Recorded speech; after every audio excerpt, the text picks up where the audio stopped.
Hey everybody, it's about 25 after 11 p.m. on January 7th, 2014, coming to the end of Tuesday and our first full day of the Love Scotland outreach. Pastor Josh, Brother Chuck, and myself spent the entire day in downtown Edinburgh. It was pretty quiet the first couple of hours we were down there, so we took advantage of that time to see some of the historic sites. Some of the things we saw included St. Giles Cathedral, where John Knox served as the pastor from 1559 until his death in 1772.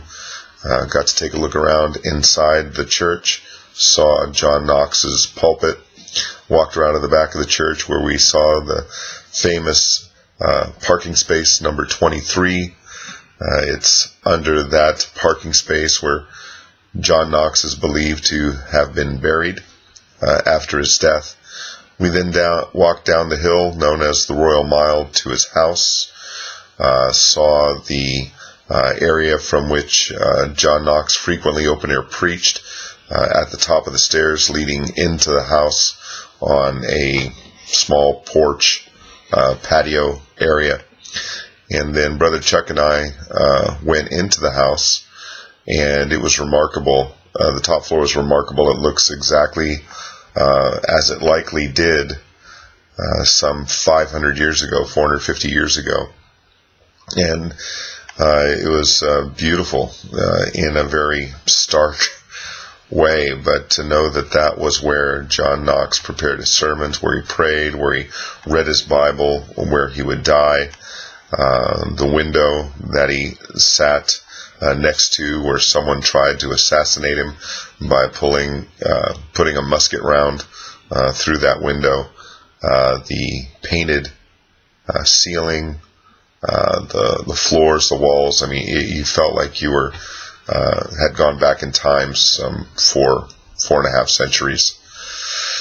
But probably the most moving place for me, having seen quite a few sites, including Edinburgh Castle, was the Martyrs Monument in Greyfriars Kirk. And I'm going to read to you a little bit about the monument, and I'm going to read to you the inscription from the monument. Within the Greyfriars Kirkyard, which is basically a cemetery around the Greyfriars Kirk, which is a church, stands the Martyrs Memorial, which commemorates some 18,000 Covenanters who died for their faith. It also marks the area where the remains of some 100 Covenanters executed in the nearby Grass Market are buried. As was the custom and practice, most were beheaded and their heads placed on spikes above the gates into Edinburgh. The Netherbow Gate, which once stood at the top of the Cannon Gate, was a popular one. Also, several martyrs had their heads and hands and arms hacked off and sent to their home locality as a gruesome message to anyone else minded to resist the king's will. The last line of the inscription is literally true. The most part of them lies here. And here's the inscription on the memorial. It says, "Halt, passenger, take heed what thou dost see. This tomb doth show for what some men did die. Here lies interred the dust of these who stood 'gainst perjury, resisting unto blood, adhering to the covenants and laws, establishing the same which was the cause. Then their lives were sacrificed unto the lust, or preterists abjured, though here their dust lies mixed with murderers and other crew, whom justice did justly to death pursue. But as for this, in them no cause was found worthy of death, but only they were found constant and steadfast, zealous, witnessing for the prerogatives of Christ their King, which truths were feared by famous Guthrie's head, and all along to Mr. Ranwick's blood. They did endure the wrath of enemies, reproaches, torments, death, and injuries. But yet there these who from such troubles came, and now triumph in glory with the Lamb.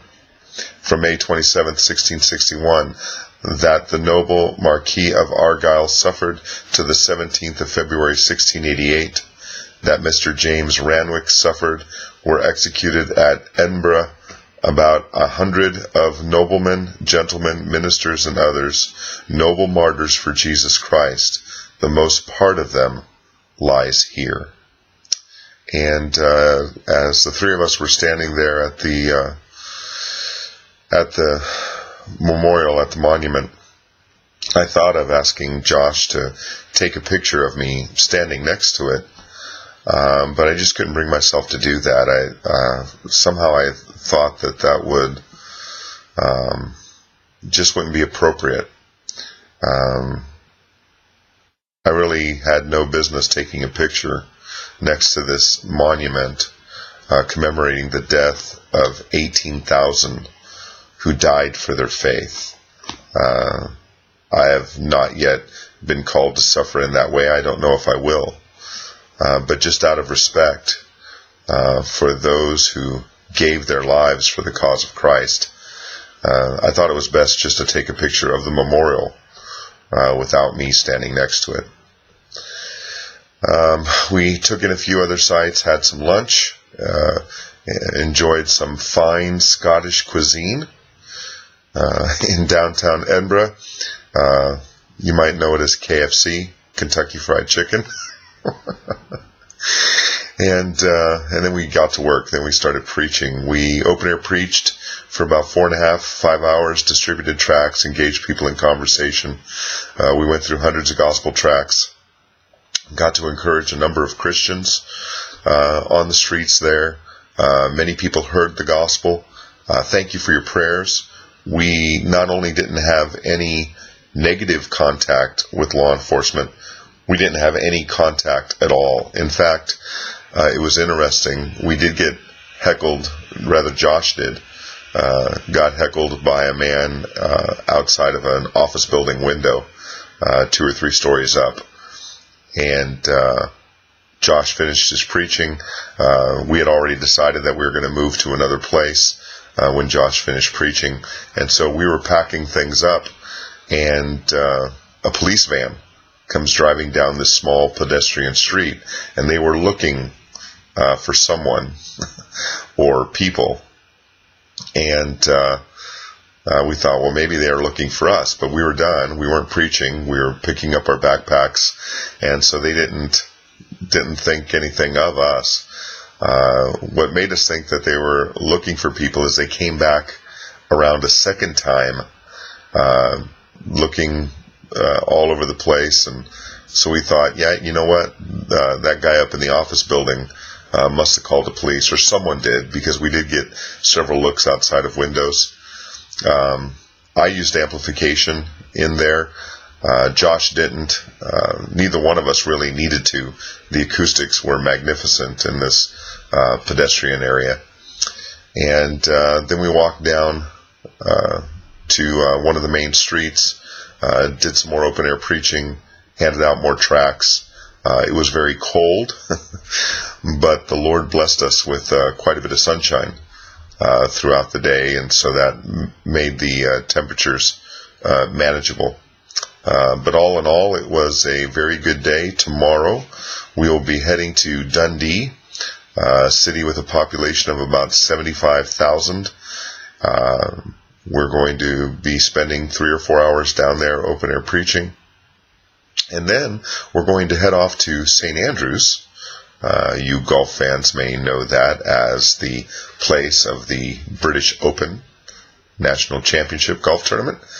But we're not going there to look at the golf course. We're going there to look at the cathedral and other prominent sites dealing with the Reformation. In fact, an elder of one of the churches in the area, who is a historian of the Reformation in the area, is going to give us a guided tour of that area and explaining a lot of the Reformation history to us.